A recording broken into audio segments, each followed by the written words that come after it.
Vamos a charlar con Ana Bloch, doctora en psicología, especialista en psicología clínica, institucional y comunitaria, profesora titular de la Cátedra Intervenciones en Niñez y Adolescencia del Departamento de Psicología Educativa, directora del CEPA, Centro de Estudios de Historia del Psicoanálisis en Argentina, Facultad de Psicología de la Universidad Nacional de Rosario y practicante del psicoanálisis, así es como lo dice en su blog.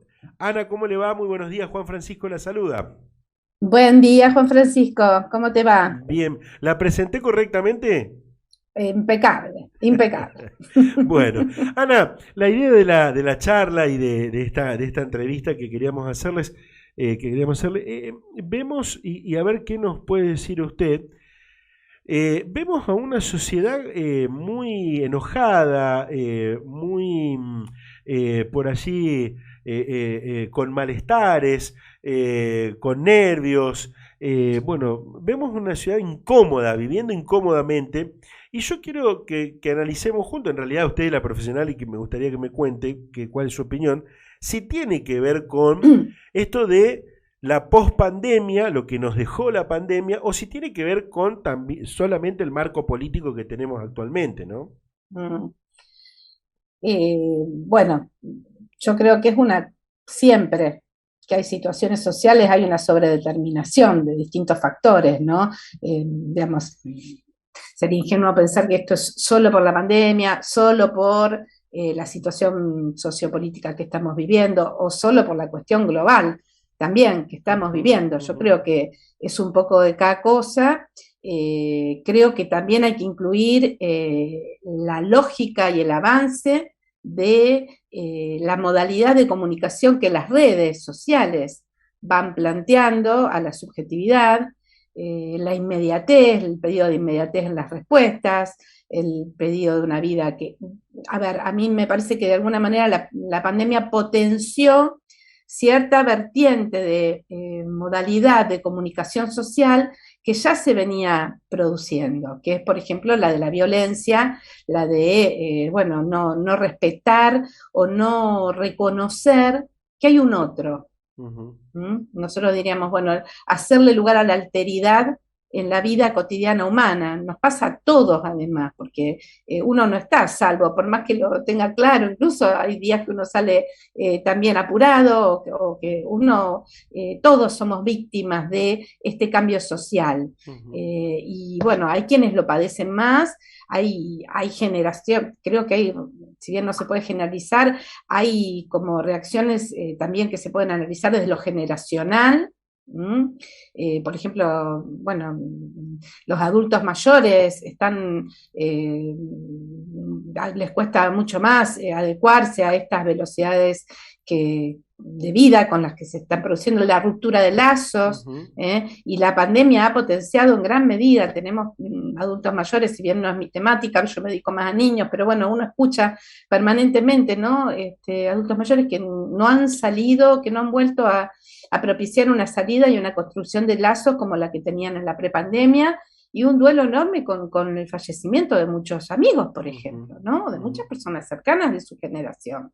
Esto, bueno, en cada generación tiene un lugar distinto, pero creo que además no hay un importante duelo respecto de las pérdidas, y esto también produce actitudes renegatorias de la realidad que también impulsan a la violencia.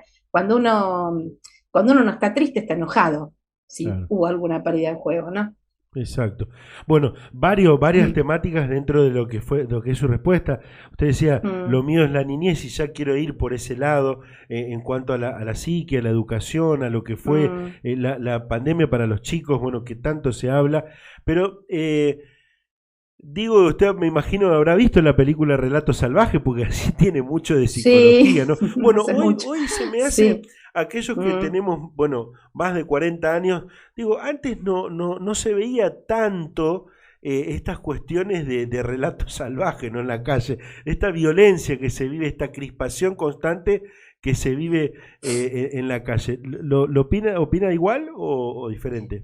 Sí, yo creo que es una problemática global también, ¿eh? Justo ayer veía una película turca que planteaba este tema, digamos, ni siquiera occidental en algún punto, ¿no? el tema de la violencia, el tema de la inmediatez, el tema de la necesidad de una respuesta se torna complicada. Tenemos vidas salvajes. A ver, hay un autor que a nosotros nos gusta mucho, lo damos en la cátedra, que es Alessandro Barico. Hace muchos años, más de 10, hablaba del retorno de la barbarie. Decía, se vienen los bárbaros, se vuelve una barbarie diferente, ¿no? Con otras características, pero cada vez la razón, el tiempo, la templanza y demás ocupan menos espacio. La capacidad de razón, de hecho el siglo XX fue el siglo de la razón. Ya estamos en otro siglo y no estamos en el siglo en el que predomine la razón, la racionalidad. La impulsividad tiene mucho espacio en el siglo actual, ¿no? Y la ansiedad, como características epocales, ¿no? Ana, indudablemente que tiene un rol fundamental en toda la psiquis, y digo yo, ¿no? Me imagino, por lo menos lo veo en los allegados, en los vecinos, en los familiares, esta cuestión de la inseguridad en la ciudad de Rosario, la economía, la macroeconomía, el hecho de llegar o no a fin de mes, las preocupaciones, la inflación, bueno, todo cuestiones que tienen que ver con la política, ¿no? Sí, sí, por supuesto, las características políticas de cualquier estado influyen en el estado anímico de una población, además de que en Argentina tenemos nuestras características, ¿no? Por decirlo de alguna manera, culturales, claramente culturales, pero bueno, la situación de pandemia afectó a todos los países y este no es una excepción, y la problemática de la violencia ligada a las drogas en esta ciudad es una problemática importante, por supuesto, que por supuesto condiciona sobre todo a la población juvenil. Sobre todas las cosas, porque no hay una fuera que reciba, como en otras épocas se recibió a los jóvenes desde un colchón social. Exacto. Es una época apocalíptica, sí, además. Sí. Entonces, para los jóvenes no hay promesa de futuro, eso es muy fuerte, muy duro. Qué mensaje. Ana, metiéndome en lo, porque quiero dejar para el final un tema también que le habíamos planteado para la entrevista, pero metiéndome en lo que respecta a la pospandemia, digo, ¿qué dejó? Porque hay muchos análisis que hacen desde la política, desde los ámbitos políticos, de lo que dejó el hecho de que los chicos estuvieran en su casa con respecto a la educación, la preparación que tuvo su tiempo, bueno, después la educación virtual, el hecho de estar más tiempo en casa con los papás, con la mamá, bueno, ¿qué dejó psíquicamente para los niños o cómo lo plantean? ¿Qué análisis hacen ustedes? Mira, yo tengo una respuesta que en realidad no es mía, sino de un paciente que me dice, tiene 11 de pandemia y 13 años, me lo dice él. Como que, bueno, hay un tiempo ahí que de algún modo es una exageración, pero de algún modo es como si no hubiese transcurrido del mismo modo en términos de crecimiento, ¿no? De crecimiento, de desarrollo, bueno, de lo que es ir pasando por ciertos procesos de autonomización, por ejemplo, que se producen en la escuela o que se producen en la socialización. Sin duda que esto tiene consecuencias y hoy lo que nosotros recibimos es una fuerte demanda de desborde por parte de las escuelas que no saben qué hacer, sobre todo, por ejemplo, en el primer grado, porque son chicos que no hicieron un proceso de, ¿cómo decir?, de adecuación a las reglas y normas institucionales, por ejemplo. Entonces, es muy difícil cumplir con un proceso de alfabetización en una época donde la escritura no tiene el mismo espacio que antes y que las tecnologías hicieron una avanzada muy grande, y además, bueno, justamente todo lo que es la adecuación a un espacio institucional, como es la escuela, se produce entre jardín y preescolar. Entonces, tener que enseñar a leer y escribir en un proceso de alfabetización que tiene sus reglas, en un marco donde se vienen a dar, los chicos ponen en juego las lógicas de cada una de las vidas familiares, que son totalmente diversas, sin tomar la organización institucional, bueno, eso hace agua de una manera muy complicada. Y la otra cuestión es que hay una deuda ministerial, donde la educación lamentablemente no se ha ayornado este cambio. Pensábamos que iba a ser una gran oportunidad para que las escuelas incorporen muchas cuestiones de las tecnologías a las que los chicos están fuertemente sumados e interesados, ya venían dejando de expresar interés por la modalidad, como digo, de la época de la razón, y la verdad que las escuelas y los ministerios no se han ayornado a estos cambios, no han podido cambiar el modelo a las nuevas formas de educar, o escasamente, ¿no? Me refiero a todos los niveles. En la universidad también, bueno, intentamos, se inician las aulas híbridas, hay estructuras que vamos tomando, pero realmente un cambio estructural que yo pensé que podía llegar a ver, sigue en deuda. Ana, le voy a contar lo que me dijo una maestra hace algunas semanas atrás, hablando justamente de esto, y por allí fue el disparador para que charlemos con usted también. Me decía, todavía no vimos las consecuencias en los niños, en el aprendizaje, sobre todo de lo que dejó la pandemia, no vimos las consecuencias y vamos a verla en los próximos tiempos. Digo, este freno que hubo en el aprendizaje, en la enseñanza y todo lo que veníamos diciendo, todavía no la vimos, o vimos alguna cosita, pero va a ser quizás peor. ¿Lo ve de esta forma? Y los tiempos ayudan a visualizar. A mí en realidad lo que me preocupa es que hay más bien una actitud renegadora de los cambios que ya hay. Es verdad, no es que no los vemos, están los cambios, están a la vista. Lo que pasa es que, bueno, hay que metabolizarlos, hay que procesarlos. Tal vez ese todavía no lo vimos, tiene que ver con que nosotros necesitamos hacer un análisis, un procesamiento, una metabolización, escuchar a los chicos, escuchar a los docentes. Yo pienso, ¿no? También lo difícil que fue para los docentes dar clases virtuales en condiciones muchas veces de la propia vida y de la propia familia que no lo permitían, no todo el mundo contaba con espacio, no todo el mundo contaba con los aprendizajes. Digo, fue muy traumático también para los docentes.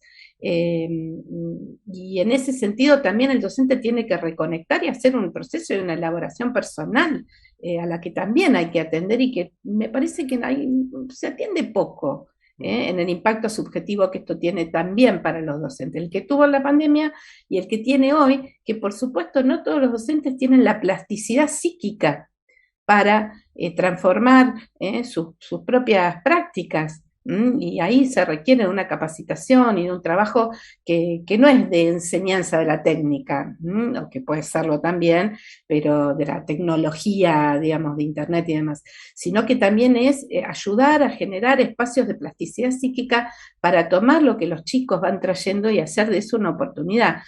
Creo que se va a ver en la medida en que no se produzcan actitudes y mensajes rigidizantes de lo que ha pasado, o renegadores de lo que ha pasado. Estamos charlando con la doctora en psicología Ana Bloch, charlando de esto que tiene que ver con la salud mental post pandemia. Y el otro tema, Ana, y por supuesto de ya le agradecemos, la semana pasada, cuando bueno, explotó la bomba lo pongo en sintonía, la bomba del ministro de Economía, que se fue, los idas y vueltas en el gobierno y demás, se escuchó en los medios nacionales, y bueno, aquellos que por allí periodísticamente tenemos algún contacto con el gobierno nacional también, porque bueno, vamos intercambiando algún mensaje y demás, hablar de la soledad con la cual por allí trabaja, bueno, en este caso el presidente, que también en distintos momentos le ha pasado a los gobernadores, al intendente. Digo, poco se trabaja, y esto para hacerlo general sin nombre propio, ¿no? Poco se trabaja en la psiquis de quienes llevan adelante, me parece a mí, por lo que entiendo y por lo que veo, la información que tengo, de los que llevan adelante los ejecutivos. Y es muy importante abordarla, porque están en la toma de decisiones, porque tienen cansancio, porque tienen problemas. Bueno, ¿cómo lo ve usted? ¿Qué análisis hace?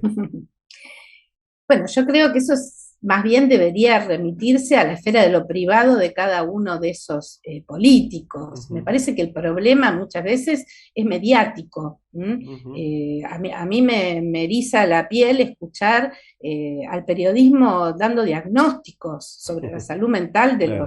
de los políticos. Creo que, bueno, que eso hace a la esfera más íntima, más personal, y de cómo cada uno cuenta con elementos para vérselas con lo que significa estar en un lugar de poder y con las consecuencias que ello trae, ¿no? Pero es tremendo, creo yo, que es totalmente insalubre que desde los medios se hable de la condición de salud mental de los políticos. Creo que no contribuye más que a generar un clima de odio, que es lo que menos necesitamos en este momento, ¿no? Porque además, bueno, lo mediático también puede colaborar o puede dificultar con ese clima de violencia social que tenemos. Entonces, en ese sentido, yo creo que hay cuestiones que son insalubres y que generan insalubridad a quienes detentan el poder, en todo caso, con lo cual no ayuda, no importa más allá de quién sea esa persona que esté ocupando ese lugar, ¿no? Sí, sí. Creo que ahí hay una jugada política muy complicada en los medios, ¿no? Que no contribuye, me De parece, todas más allá maneras, y de más quién se allá de trate. su apreciación, que es valedera, por supuesto, Ujú. digo, pero se tendría que atender. Aquellos que quieren llegar al Ejecutivo, se tendría que atender esta cuestión, ¿no? A ver, de abordar el tema de la salud mental. No, no sé cómo lo ve usted. Y esto es una opinión personal, ¿eh? Me parece... Sí, yo creo que, a ver, si usted me pregunta, yo creo que todo el mundo tiene que Todo el atender su mundo, por salud supuesto, mental, sí, nosotros también, porque, bueno, qué sé yo, un totalmente. director de escuela también tiene que atender su Sí, salud sí, sí, sí, mental, sí, sí. ¿no? Todos tenemos, bueno, nosotros los profesionales que trabajamos en salud mental atendemos nuestra salud mental, Ujú, porque cualquier persona que esté en un cargo de responsabilidad respecto de otros sujetos ujú. tiene que atender, un directivo de una empresa tiene que atender su salud mental, porque está poniendo en juego, está poniendo en juego la vida de otros. Me parece que sí, y toda persona que tiene un cargo de responsabilidad va a tener momentos de duda, de crisis, de malestar, y sobre todo cuando está bajo el juego de influencias de poder tan grandes, ¿no? Qué sé yo, quienes trabajan en organismos estatales o públicos o ONGs importantes, los que tienen a cargo una dirección tienen que atender su salud mental porque su vida y sus decisiones involucra la vida de otras personas, Ujú. pero no lo restringiría solo al político que está en Está un bien. lugar estatal. Creo Ujú. que cualquier persona que tenga que trabajar y tenga en sus manos el Decisiones. poder de decidir sobre la vida de otras personas, Ujú. un directivo de escuela Sí. tiene que Eh, atender su salud ¿Sabe mental. que en algunos países de Europa y en Estados Unidos ya se implementa la figura del Mm, psicólogo dentro de los equipos de trabajo? Que está claro, abordando sí, justamente sí. esta cuestión. Bueno, acá se ha hecho en el fútbol, por ejemplo, en algunos Exacto. deportes, Ujú. ¿no? Sí, somos importantes para Sí, estar, totalmente, por pero a supuesto. Sí, ver, sí, sí. tampoco una terapia garantiza. Digo, la obligatoriedad por ahí, no sé si es la mejor vía, porque Ujú. la existencia de una terapia no necesariamente garantiza que alguien trabaje su salud mental. Tiene que Ujú. haber una decisión personal y un momento personal. No creo que se pueda obligar a un político a atender su psique. Creo que tiene que ser una decisión personal, porque si no, no sirve.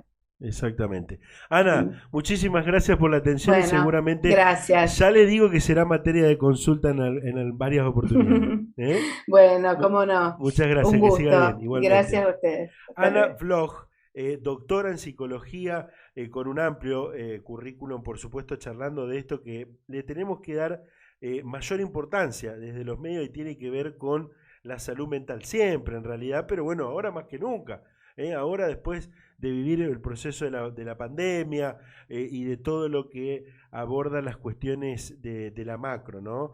Y bueno, y esta opinión que obviamente que es importante, de que quizás es una cuestión más de lo nuestro, de lo que planteamos desde los medios de comunicación, ¿no? Esta cuestión de la psiquis de los gobernantes y aquellos que tienen por decisión.